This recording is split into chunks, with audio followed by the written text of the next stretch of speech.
తెలంగాణ ఉద్యమంలో ఎంతోమంది అసూలు బాశారు. తెలంగాణ ఉద్యమం కోసం ఎంతోమంది వాళ్ళ ప్రాణాలు, ధనము మరియు వాళ్ళ ఉద్యోగాలు కూడా వాళ్ళు రాజీనామాలు చేసి ఉద్యమంలో పాల్గొనడం జరిగింది. కుటుంబాలను కూడా పోగొట్టుకున్నారు. ఎంతోమంది కాళ్ళు చేతులు పోగొట్టుకున్నారు.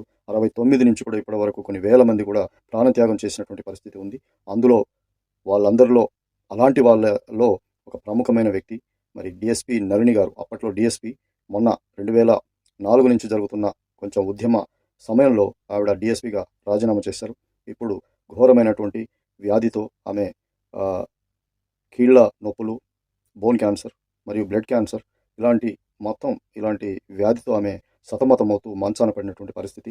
ఆమె స్వయంగా ఎఫ్బీలో పోస్ట్ పెట్టింది, నా పరిస్థితి ఇలా ఉంది, నేను ధర్మము, హిందూ ధర్మం, అలాంటి సంస్కృతి అవన్నీ కూడా డెవలప్ చేయాలి అనే ఒక సంస్థను కూడా స్థాపించాను. కానీ నాకు ఆరోగ్యం సహకరించలేదు. భగవంతుడు ఇలా చేశాడో ఏంటో తెలియదు, కానీ నాకు సహకరించే వాళ్ళు లేరు, వైద్య ఖర్చులు లేవు అని చెప్పేసి ఆమె పోస్ట్ పెట్టడం జరిగింది. దీన్ని చూసి నిన్న బీజేపీ రాష్ట్ర అధ్యక్షుడు ఆయన నారపరాజు రామచంద్రరావు గారు స్వయంగా వెళ్ళి ఆమెను ప్రత్యక్షంగా కలిసి ఆమె యొక్క బాధను విని ఆమెను స్వయంగా చూసి చాలా విచారం వ్యక్తం చేయడం జరిగింది. అలాగే ఫోన్లో మాజీ ఎంపీ, కేంద్ర మినిస్టర్, ఇప్పుడు గవర్నర్ గారు బండారు దత్తాత్రేయ గారు ఫోన్ చేసి ఆవిడకు పరిస్థితిని తెలుసుకొని ఆయన చాలా విచారం వ్యక్తం చేయడం జరిగింది.